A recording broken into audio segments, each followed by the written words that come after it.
নমস্কাৰ এই মুহূৰ্তত আন এক খবৰ দিব বিচাৰিছো জনজাতিকৰণৰ দাবীত এইবাৰ পুনৰ প্ৰতিবাদ সাব্যস্ত কৰা হৈছে এইবাৰ চৰাইদেউত সাব্যস্ত কৰা হৈছে প্ৰতিবাদ জিলা আয়ুক্ত কাৰ্যালয়ৰ সন্মুখত ধৰ্ণা প্ৰদৰ্শন কৰা হৈছে সবিশেষ এনি টক্সৰ দৰ্শকৰ বাবে লৈ আহিছো জনজাতিকৰণৰ দাবীত উত্তাল প্ৰতিবাদ সাব্যস্ত কৰা হৈছে চৰাইদেউ জিলা আয়ুক্ত কাৰ্যালয়ৰ সন্মুখত প্ৰতিবাদী কাৰ্যসূচী কোচ ৰাজবংশী সন্মিলনীৰ দুঘণ্টীয়া ধৰ্মঘট কাৰ্যসূচী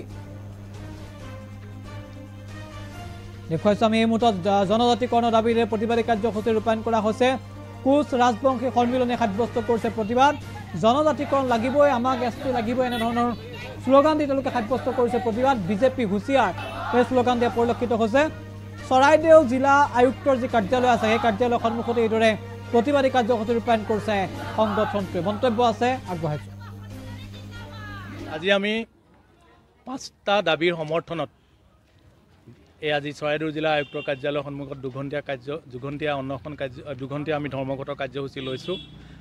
এয়া হ'ল আমাৰ সদৌ কোচ ৰাজবংশী সন্মিলনীৰ সিদ্ধান্ত অনুসৰি আমি বহিছোঁ সেই দাবীকেইটা হৈছে আমাক শীঘ্ৰে জনজাতিকৰণ কৰা দ্বিতীয় কথা হ'ল কি চচলত আমাৰ যি ভূমি আমাৰ পৰা কাঢ়ি নিয়া হ'ল সেই ভূমি পুনৰ প্ৰদান কৰি আমাৰ চিলাৰায় ভৱন বনাই দিয়া তৃতীয় কথা হ'ল মিছন ভূমিপুত্ৰৰ আণ্ডাৰত আমি যি যাতনা ভুগিছোঁ সেই যাতনাৰ পৰা মুক্তি দি আমাৰ চিনাক্তকৰণ আমি নিজেই কৰিব পৰা ব্যৱস্থা কৰা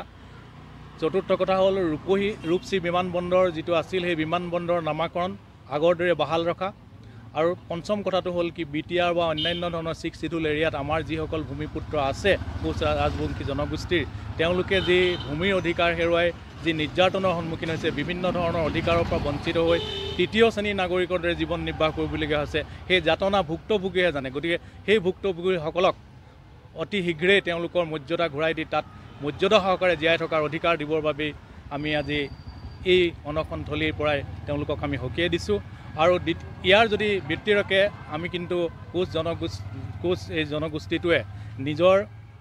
অধিকাৰ এইবোৰ ৰাজনৈতিকভাৱে সাব্যস্ত কৰিবৰ বাবে প্ৰস্তুত হৈছোঁ আৰু ইয়াৰ প্ৰত্যুত্তৰ আমি 26ৰ বিধানসভাত কিন্তু দিবলৈ প্ৰস্তুত হৈ আছোঁ আজি আমি